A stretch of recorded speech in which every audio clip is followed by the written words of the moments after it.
तो ये कहानी एक ओल्ड मैन मैनर को दिखाते हुए शुरू होती है। वो बहुत ज्यादा उदास था क्योंकि उसके ग्रैंडसन की मौत हो गई थी। अपने ग्रैंडसन के मरने का तो उसे दुख था ही, साथ ही साथ उसे अपने बेटे की भी फिक्र थी। वो एक माँ थी, उसने कैसे इतना बड़ा गम सहा होगा। वो उससे मिलने के लिए उसके पास भी जाता है, लेकिन एना उसके साथ अपनी फीलिंग शेयर नहीं करती। वो ऐसा बिहेव करती है जैसे कुछ हुआ ही ना हो। अपने डैड के लिए नाश्ता बनाकर एना काम पर निकल जाती है। उसके होटल में भी सब लोग उसका दुख शेयर करना चाहते थे, लेकिन वो यहाँ पर भी किसी से कोई बात नहीं करती और इनके साथ भी बिल्कुल ऐसा ही बिहेव करती है कि जैसे कुछ हुआ ही ना हो, वो बिल्कुल ठीक हो। सीन कट होकर हमें एक ओल्ड लेडी को दिखाया जाता है जिसकी वाइफ मर चुकी है। उसकी परमिशन के साथ उसकी वाइफ को अब दफनाने के लिए ले जाया जाता है और अब अपनी वाइफ के मर जाने के बाद ये बिल्कुल अकेली रह चुकी थी। इसके बाद हम एक फैमिली से मिलते हैं जिसमें हस्बैंड का नाम डेविड और उसकी वाइफ एवा थी। उनके 2 बच्चे भी थे। ये एक हैप्पी फैमिली थी जो अपना हर दुख, अपनी हर खुशी एक साथ सेलिब्रेट करते थे। आज डेविड के बेटे का बर्थडे था और इन लोगों ने प्लान किया था कि अपने काम से वापस आने के बाद ये सब मिलकर ये बर्थडे धूमधाम से सेलिब्रेट करेंगे। ये प्लान करने के बाद एवा और डेविड दोनों अपने काम के लिए निकल जाते हैं। वो नहीं जानते थे कि आज उन्होंने जो प्लान किया है वो बिल्कुल ही उल्टा होने वाला है। टनल से गुजरते हुए एवा की कार का एक्सीडेंट हो जाता है और मौके पे ही एवा की मौत हो जाती है। उसकी मौत से उसकी पूरी फैमिली बहुत ज्यादा शॉक थी और साथ में दुखी भी। डेविड अभी हॉस्पिटल ही था। ये रात तो जैसे कटने का नाम ही नहीं ले रही थी। इसी रात में हमें एक तेज आवाज सुनाई देती है। ये आवाज इतनी तेज थी कि सभी जिंदा इंसानों के कान फटने लगे थे और जिस वक्त ये आवाज सुनाई दी उसी वक्त पूरी दुनिया की लाइट एकदम से ब्लिंक हुई। इस आवाज के सुनते साथ ही सारे परिंदे यहाँ से उड़ जाते हैं और जहाँ पर एना काम कर रही थी हम देखते हैं कि वहाँ का फैन भी गिर जाता है, लेकिन किस्मत से एना बच जाती है। एना के डैड जो कि अपने ग्रैंडसन की ग्रेव पे गए हुए थे वो भी इस आवाज को सुनते हुए बेहोश हो जाते हैं और जब उन्हें होश आया तो उन्हें अपने ग्रैंडसन की कब्र में से कुछ आवाजें सुनाई दी। उसे लगा कि उसका ग्रैंडसन जिंदा है। जिस चेक करने के लिए वो अपने ग्रैंडसन की कब्र खोद देता है। उसका ग्रैंडसन जिंदा है कि नहीं ये तो हमें नहीं दिखाया जाता, पर मैनर यानी इस ओल्ड मैन का हैरान परेशान चेहरा दिखाया जाता है। सीन कट होकर अब हमें उस बुढ़ी औरत को दिखाया जाता है जिसकी वाइफ अभी एक दिन पहले ही मरी है। अपनी वाइफ के बगैर वो बिल्कुल अकेली रह चुकी थी। वो उसकी याद में रो रही थी। अचानक उसे भी अपने घर के बाहर एक आवाज सुनाई देती है और जब वो चेक करने जाती है तो ये देखकर वो हैरान रह गई कि घर के बाहर और कोई नहीं बल्कि उसकी वाइफ ही थी। उसे अपनी आंखों पे यकीन नहीं आया, इसीलिए वो अपनी वाइफ को गले लगा लेती है। सीन कट होकर हमें हॉस्पिटल का सीन दिखाया जाता है जहाँ डेविड अभी अपनी वाइफ की मौत पे रो रहा था। एकदम से उसे फील हुआ जैसे एवा ने अपना हाथ हिलाया। ये देखकर वो बुरी तरह शॉक हुआ और उसने जाकर डॉक्टर्स को बुलाया। डॉक्टर्स के चेक करने पे उन्हें मालूम हुआ कि एवा जिंदा हो गई है, लेकिन उसकी हार्ट बीट बहुत कम है। इस चीज से वो शॉक रह चुका था।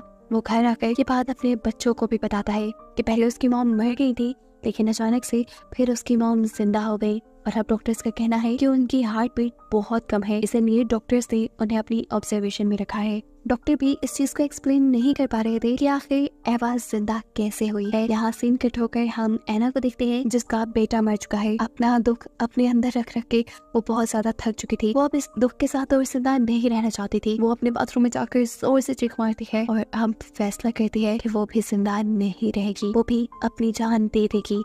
ये सोचते हुए वो एक प्लास्टिक रैप से अपना मुंह रैप कर लेते हैं। इससे पहले कि वो मर जाती ठीक टाइम पर यहाँ उसके डैड आकर उसके मुंह से ये रैप उतारकर उसे बचा लेते हैं। असल में उसके डैड उसके बेटे को कब्र से निकाल लाए थे जो कि जिंदा था और वो यही बात अपनी बेटी को बताने आए थे। वो अपनी बेटी का हाथ पकड़कर उसे उसके बेटे के रूम में ले जाते हैं जहाँ वो भी अपने बेटे को जिंदा देखकर बहुत ही ज्यादा खुश थी। ये जितने भी मरे हुए लोग जिंदा हुए थे ये लोग काफी अजीब थे दिखने में भी और हरकतों में भी। एवा जो कार एक्सीडेंट के बाद जिंदा हुई थी, जिस हालत में कार एक्सीडेंट के बाद वो मरी थी उसी हालत में वो जिंदा हुई थी। वो बूढ़ी औरत जो जिंदा हुई थी क्योंकि वो एक दिन पहले मरी थी इसलिए उसकी बॉडी ज्यादा खराब नहीं थी सिवाय उसकी आंखों के, जबकि एना का बेटा वो तो काफी दिन पहले मरा था इसीलिए उसका जिस्म काफी ज्यादा सड़ चुका था। उसके जिस्म से स्मेल भी आ रही थी। उसके ग्रैंडपा जब उसे घर लेकर आए तो उन्होंने उसे नहलाया भी, लेकिन ये स्मेल आना बंद नहीं हुई। एना अपने डैड से कहती है हमें इसे हॉस्पिटल लेकर जाना चाहिए, इसकी हालत ठीक नहीं, लेकिन उसके डैड मना कर देते हैं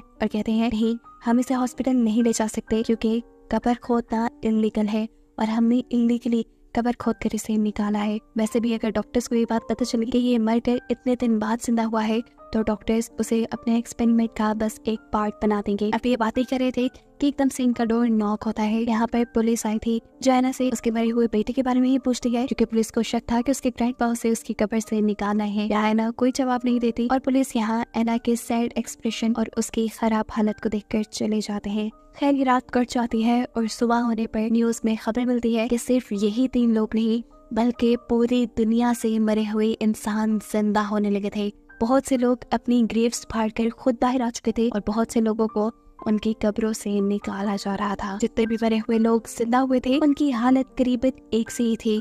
इन लोगों के अंदर ना तो कोई इमोशंस नजर आ रहे थे, ना ही ये लोग बोल रहे थे और सुन रहे थे। इवन के ये लोग तो कुछ खा भी नहीं रहे थे। इन लोगों का जिंदा होना जरूर कल वाली आवाज से जुड़ा है जो कल शाम सब लोगों को सुनाई दी। यहाँ पुलिस को भी ये बात पता चल गई थी कि एना के बेटे को उसके ग्रैंडपा ने निकाला है। इसीलिए वो अपने डैड से कहती है, डैड जब तक सिचुएशन ठीक नहीं हो जाती हमें आइलैंड पे चले जाना चाहिए। वहाँ पर उनका एक छोटा सा घर था जहाँ वो छुट्टियां मनाने जाया करते थे। ये लोग अब उस बच्चे को लेकर आइलैंड पे चले जाते हैं, जबकि सीन कट होकर हमें उन 2 बूढ़ी औरतों को दिखाया जाता है जिनमें से एक जिंदा होकर आई थी। उसकी वाइफ जब उसे खाना खिलाने की कोशिश करती है तो ये औरत खाना खाने के बजाय उस पर ही हमला कर देती है। ये चीज उस औरत को अजीब लगी और वो ये भी जान गई कि सामने बैठी हुई औरत उसकी वाइफ नहीं है, लेकिन वो फिर भी उसे छोड़ती नहीं बल्कि उसके साथ वक्त गुजारती है। यहाँ एना भी अपने बेटे के सामने उसकी फेवरेट रिमोट कार लेकर आती है जिसे ये लोग उसके सामने चलाते हैं। तो उसका बेटा तब भी कोई एक्सप्रेशन नहीं देता, ना हंसता है ना एक्साइटेड होता है और इससे इन लोगों के अंदर भी परेशानी बढ़ जाती है। खैर एना के जब डैड यहाँ से दूर पीने के लिए पानी लेने के लिए जाते हैं तो हम उनके पीछे एक और डेड आदमी को देखते हैं। यह आदमी देखने में काफी भयानक लग रहा था, ऐसे जैसे वो बहुत पहले मरा हो और उसकी बॉडी काफी ज्यादा सड़ चुकी हो। वो एना के डैड को ऐसे दिख रहा था जैसे उन्हें मार खाएगा। खैर सीन कट होता है और हमें दिखाया जाता है कि एवा के बच्चे एवा से मिलने के लिए गए हैं। एवा ना उन्हें पहचान पा रही है और ना ही उन्हें देख पा रही है। यहाँ एवा का बेटा एक्साइटेड होकर अपनी मॉम को अपना रैबिट दिखाता है जो उसके डैड ने उसे उसकी बर्थडे पे गिफ्ट किया था। एवा अपने बेटे से कुछ नहीं बोलती बल्कि उसका रैबिट पकड़कर उसे जान से मार देती है और ये देखकर उसके दोनों बच्चों के साथ साथ उसके हस्बैंड भी डर जाते हैं।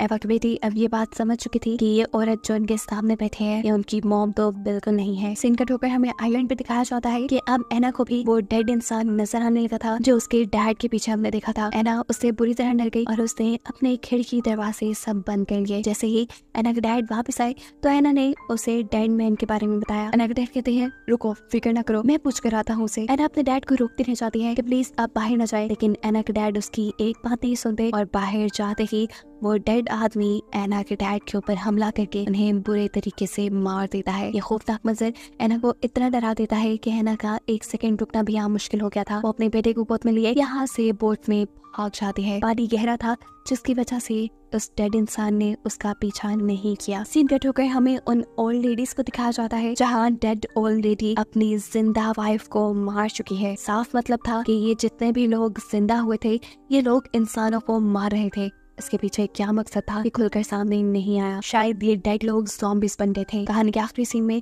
हम एना को देखते हैं जो दरिया के जरिए अपने बेटे को लेकर दूर जा रही थी।